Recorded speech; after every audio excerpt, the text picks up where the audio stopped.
Hello, this is Dr. Grande. Today I will analyze the case of Deborah Lynn Frazier. First I'll look at the background of this case, move to the timeline of the crime, then offer my analysis. Deborah Lynn Frazier was born on December 8, 1987, and lived in the state of Ohio. She went by the name Debbie. For a while, she worked at a Kroger supermarket, which is where she met a man named Thomas Wayne Waddell. Thomas was born in 1957, so he was 30 years older than Debbie. Despite the age difference, the couple became romantically involved. The relationship was tumultuous and described as on-again, off-again.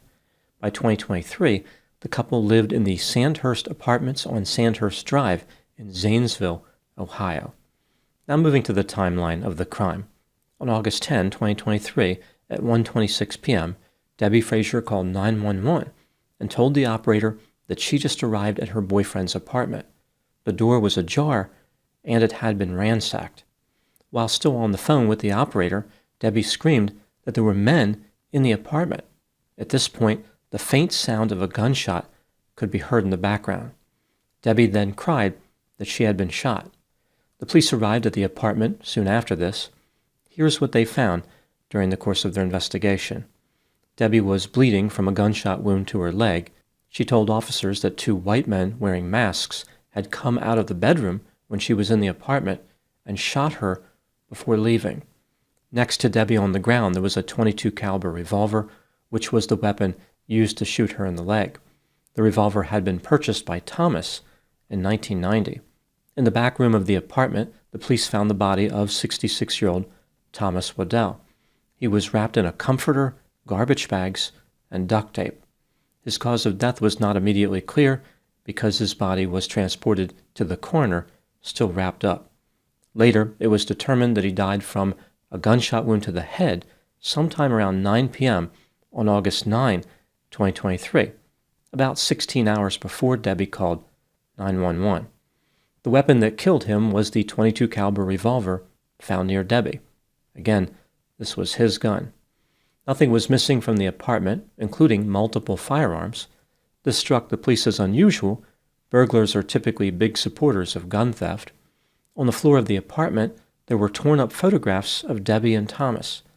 Nearby video surveillance cameras failed to capture any intruders exiting his apartment. Debbie told investigators that she had spent the previous night with another boyfriend. His name was John Anderson. The police did not know that Debbie had another boyfriend.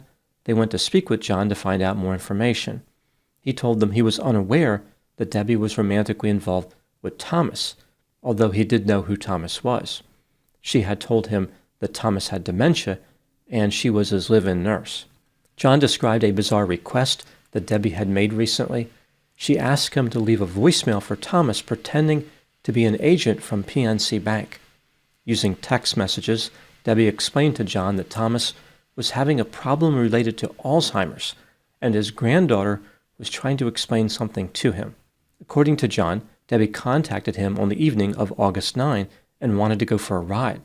He picked her up at the Sandhurst Apartments, and they drove around for a while.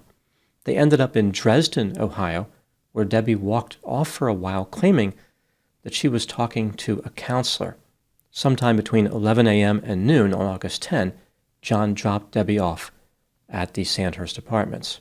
Location data from the cell phones of John and Debbie corroborated John's account. The police learned that Debbie had created a fake email account, which she used to impersonate someone who worked in the fraud department of PNC Bank.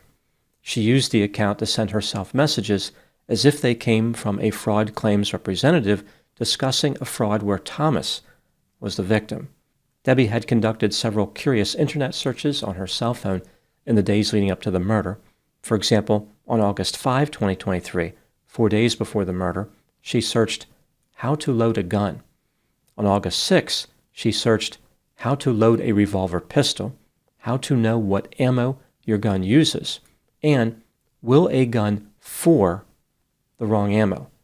I think what she meant there is, will a gun fire the wrong ammo?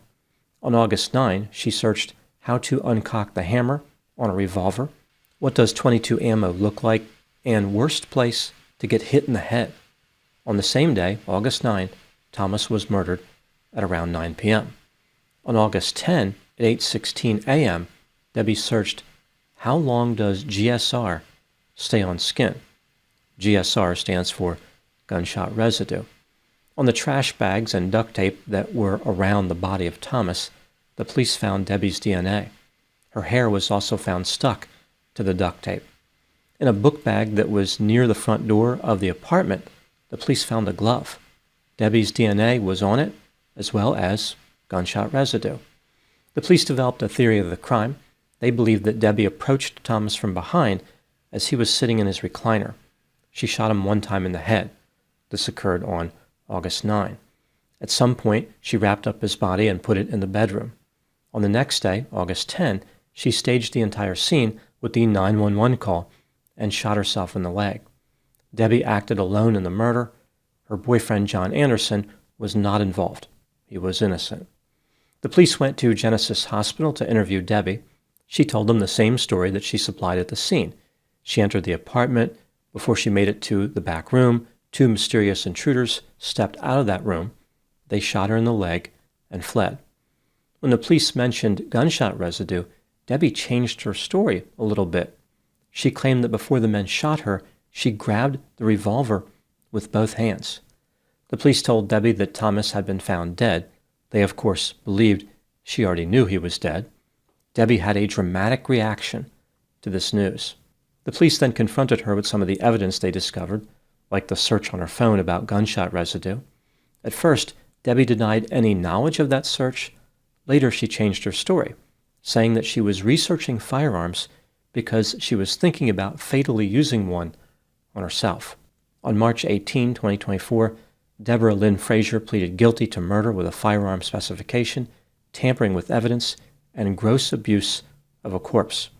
She was sentenced to life in prison with the possibility of parole after 23 years. Debbie will first be eligible for release on August 7, 2046, when she will be 58 years old. Now moving to my analysis. Here are my thoughts on a few areas that stood out to me in this case. Item number 1. Debbie really didn't have much of a choice about taking a plea deal.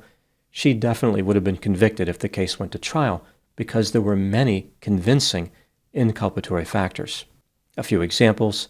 Her DNA was on the trash bags and on the duct tape used to wrap the body. A glove was found with her DNA and gunshot residue. She claimed that she had been shot by intruders. However, video surveillance did not capture anyone leaving the apartment. Debbie appeared to be attempting some type of financial scam by impersonating a PNC Bank employee, and she made several searches about firearms before the murder and one search about gunshot residue after the murder. Debbie was fortunate that she was allowed to plead guilty and to receive a sentence that gives her the possibility of parole. Item number 2. Not much is known about Debbie's history, but the authorities did learn about some curious behavior she exhibited in the past. In June 2023, 2 months before the murder, Debbie made a false report to the police. She claimed that she went to meet a mental health counselor at Dillon State Park, which is 9 miles from Zanesville. While she was there, she was attacked by a mysterious man in a hoodie. The police learned that this attack never happened. Debbie had created a fake telephone number and sent messages to herself pretending to be a mental health counselor named Vivian from BetterHelp. The authorities said that Debbie also fabricated a story about being attacked years earlier, in 2014. This appeared to be a theme in her life. She wanted people to believe that she was a victim. This brings me to item number 3. What do I think happened in this case? This is just a theory, my opinion. Debbie was self-centered, impulsive, irresponsible, reckless, cold, callous, unsophisticated, materialistic, greedy, perfidious, deceptive, manipulative, had a sense of entitlement, and was moderately creepy. She had a specific interest in manipulating men. She was romantically involved with Thomas and John at the same time. John was unaware that Debbie had a romantic relationship with Thomas, and, I imagine, Thomas was unaware of John. It appears as though Debbie was trying to conduct some type of financial scam. Perhaps that wasn't working as well as she hoped. Therefore, she decided to kill Thomas. It's also possible that she was worried he was going to find out what she was doing, or their romance had soured. This could explain the torn-up photographs of the couple on the floor of the apartment. One thing is for certain, Debbie planned the murder well in advance. Her first search about firearms was made 4 days before the murder. Debbie decided that she would use one of the guns that Thomas owned to kill him, specifically a .22 caliber revolver. The problem is she did not know anything about this weapon, or firearms in general. She did not know how to load the revolver. She did not even know what caliber it was.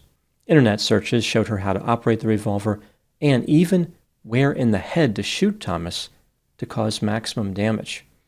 Debbie had many available options to obscure her involvement in the murder. For example, she could have shot Thomas, disposed of the weapon, and fabricated an alibi. This is a pretty common plan for this type of homicide. Instead, Debbie developed a much more complex scheme, which was based on her ability to manipulate men. The day after killing Thomas, Debbie returned to the apartment, called 911, pointed the revolver at her leg, and fired it. She wanted the police to believe that she walked in on the men who killed Thomas, and they shot her during their escape. Her plan was based on being a believable victim. Debbie probably thought this idea had no way of failing because she was so convincing in this role. All the investigators would believe her story without having any doubts. One thing was for certain, they would never suspect Debbie of the murder. Almost immediately, the police suspected Debbie of the murder. She had made just about every mistake imaginable, like searching for firearms and leaving her DNA. Another major problem for Debbie was the presence of the revolver at the scene. She had no way to get rid of it prior to the police arriving. Why would the perpetrators have left the revolver behind? It didn't make any sense and immediately placed suspicion on Debbie. One particularly unusual feature of Debbie's personality was her incredible level of confidence. She was completely taken by surprise when the police quickly figured out her entire scheme, almost like it never even occurred to her that she would be caught. Now moving to my final thoughts. Without knowing much about the history of Debbie and Thomas, it is difficult to know how their relational dynamics contributed to this murder. One thing is for certain, however, there was at least one thing Thomas could have done to increase his chances of survival. He could have secured his firearms. Again, Thomas was killed with his own gun. Keeping the gun secure would not have guaranteed his survival, but it would have at least denied Debbie one easy way to eliminate him. Those are my thoughts on the case of Deborah Lynn Frazier. Thank you so much for watching. I'll talk to you soon.